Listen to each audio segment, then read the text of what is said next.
Hello बच्चों, मैं हूं मीनू चौहान और आज हम लोग हिंदी व्याकरण के अंतर्गत अपना नया अध्याय अव्यय अभिकारी क्रिया विशेषण का अध्ययन करेंगे। तो सबसे पहले हम ये समझ लेते हैं कि अव्यय और अभिकारी शब्द किसे कहते हैं।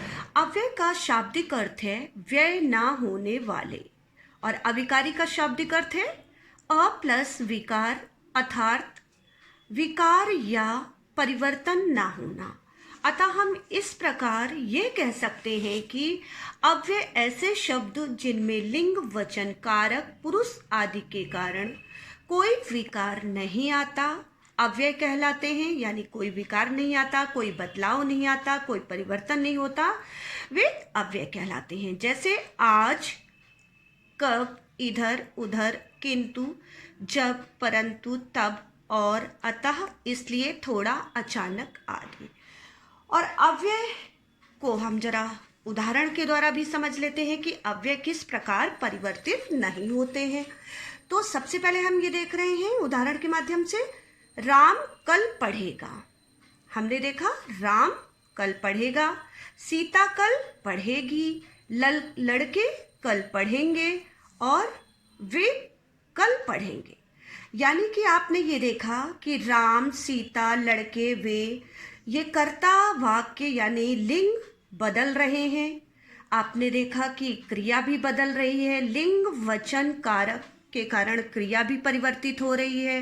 राम पढ़ेगा, सीता पढ़ेगी, लड़के पढ़ेंगे और वे पढ़ेंगे। यानी कि अगर कर्ता बहुवचन में है तो क्रिया बहुवचन में हो रही है। लेकिन हमारा अभिकारी शब्द बिल्कुल भी बदल नहीं रहे हैं, चाहे कर्ता स्त्रीलिंग हो, पुल्लिंग हो, एक वचन हो, बहुवचन हो, कुछ भी हो। यानी कि अभिकारी शब्द ऐसे शब्द होते हैं जो लिंग वचन कारक के कारण कभी भी बदलते नहीं। जैसे आपने देखा राम कल पढ़ेगा और सीता कल पढ़ेगी। जैसे सीता स्त्रीलिंग है लेकिन हमारा अभिकारी शब्द है कल, ये इसमें कोई परिवर्तन नहीं हो रहा है। जैसे लड़के कल पढ़ेंगे और वे कल पढ़ेंगे, यानी बहुवचन में आया तो भी हमारा कल ही रहेगा, इसलिए ये हमारा अभिकारी शब्द है। इसमें कोई परिवर्तन नहीं होता, चाहे लिंग वचन कारक के कारण परिवर्तन हो। अभी आपने देखा पढ़ेगा, पढ़ेगी, पढ़ेंगे, पढ़ेंगे, ये हमारे विकारी शब्द हैं। इनमें लिंग वचन कारक के कारण परिवर्तन होता है। और लेकिन अभिकारी शब्द में लिंग वचन कारक के कारण भी कोई भी परिवर्तन नहीं होता, इसलिए ये अभिकारी शब्द या अव्यय कहलाते हैं। अब हम ये समझ लेते हैं कि अव्यय के कितने भेद हैं। तो सबसे पहले अव्यय के 4 भेद हैं: क्रिया विशेषण, संबंध बोधक, समुच्चय बोधक, नंबर 4 विस्मयादि बोधक। और आज हम अपने पाठ के अंतर्गत पढ़ेंगे क्रिया विशेषण, यानी अव्यय अभिकारी क्रिया विशेषण। नंबर 1 क्रिया विशेषण। तो क्रिया विशेषण को हम इंग्लिश में एडवर्ब भी कहते हैं। और क्रिया विशेषण किसे कहा जाता है इसे समझ लेते हैं। जो शब्द क्रिया की विशेषता बतलाते हैं उन्हें क्रिया विशेषण अव्यय कहा जाता है। यानी ऐसे शब्द जो क्रिया की विशेषता बता रहे होंगे वो क्रिया विशेषण कहलाते हैं। जैसे उदाहरण देखते हैं, आज हवा तेज चल रही है। तेज चल रही है, चल रही है हमारी क्रिया है और क्रिया की विशेषता बता रहा है कैसी हवा चल रही है। तो आंसर आया तेज चल रही है, यानी क्रिया की विशेषता बता रहा है तेज हवा चल रही है, इसलिए ये हमारा क्रिया विशेषण हुआ। अब क्रिया विशेषण के भी 4 भेद होते हैं, 4 प्रकार होते हैं। नंबर 1 है हमारा रीतिवाचक क्रिया विशेषण, नंबर 2 कालवाचक क्रिया विशेषण, नंबर 3 स्थानवाचक क्रिया विशेषण और नंबर 4 परिमाणवाचक क्रिया विशेषण। सबसे पहले हम पढ़ेंगे रीतिवाचक क्रिया विशेषण, यानी हमारी रीतिवाचक क्रिया विशेषण किसे कहा जाता है। तो रीतिवाचक क्रिया विशेषण जिन शब्दों से क्रिया के पूर्ण होने की रीति या ढंग का पता चलता है उसे रीतिवाचक क्रिया विशेषण अव्यय कहते हैं। और ये अव्यय होते कौन कौन से हैं? जैसे ऐसे, वैसे, जैसे, मानो, धीरे, अचानक, इसलिए, तब, सा, तो, हाँ, जी, यथासंभव आदि। तो अब हम ये देखेंगे कि इसके उदाहरण के द्वारा ये समझेंगे कि रीतिवाचक क्रिया विशेषण में परिवर्तन किस प्रकार होता है। यानी सबसे पहले हम ये देखेंगे, बूढ़ा व्यक्ति, उदाहरण के द्वारा हम देख रहे हैं, बूढ़ा व्यक्ति धीरे धीरे चलता है। यानी इसमें यह बताया जा रहा है कि क्रिया का ढंग, क्रिया की रीति, क्रिया किस प्रकार की जा रही है, बूढ़ा व्यक्ति किस प्रकार चलता है, यानी चलने की क्रिया कैसी है, कौन सा ढंग है, धीरे धीरे चलना। मैं यह कार्य अवश्य करूंगा। मैं यह कार्य कैसे करूंगा? अवश्य, मतलब अवश्य करूंगा। ये इसकी विशेषता बता रहा है, ये इसकी रीति बता रहा है, इसका ढंग बता रहा है। और राम अचानक गिर पड़ा। कैसे गिर पड़ा? अचानक, यानी किस ढंग से गिरा, यहाँ पर उसकी रीति बताई जा रही है क्रिया की, इसलिए ये वाक्य हमारे रीतिवाचक क्रिया विशेषण के हैं। जैसे एक और उदाहरण देख लेते हैं, राम श्याम के जैसा लिखता है। यानी यहाँ पर ये बताया जा रहा है कि लिखने की क्रिया किसके जैसी है, कैसा लिखता है, श्याम के जैसा, यानी उसका लिखने का ढंग बताया जा रहा है, इसलिए ये हमारा रीतिवाचक क्रिया विशेषण है। और रीतिवाचक क्रिया विशेषण का मतलब ही होता है कि क्रिया की रीति और ढंग का तरीका बताना। अब है हमारा कालवाचक क्रिया विशेषण। कालवाचक क्रिया विशेषण किसे कहते हैं? जिन शब्दों से क्रिया या कार्य के होने के समय का पता चलता है, जैसे आज, कल, अभी, तुरंत, रात भर, नित्य, हर बार, प्रतिदिन, परसों, साएं, प्रतिवर्ष, तत्काल आदि। यानी ऐसे अव्यय शब्द जो क्रिया के समय का बोध कराते हैं, क्रिया के समय का सूचना देते हैं, वो कालवाचक क्रिया विशेषण कहलाते हैं।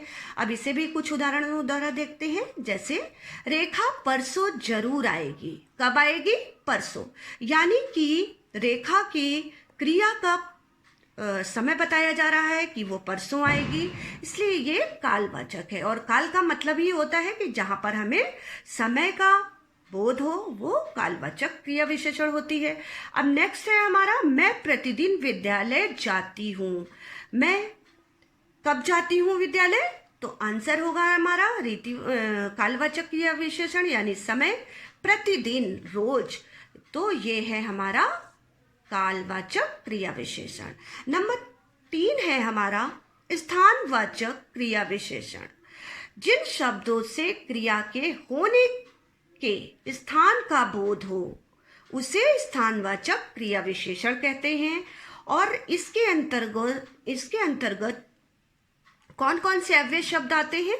यहाँ, वहाँ, बाहर, इधर, उधर, नीचे, आसपास, भीतर, अंदर, दूर, दाएं, बाएं, चारों ओर, सर्वत्र, निकट आदि।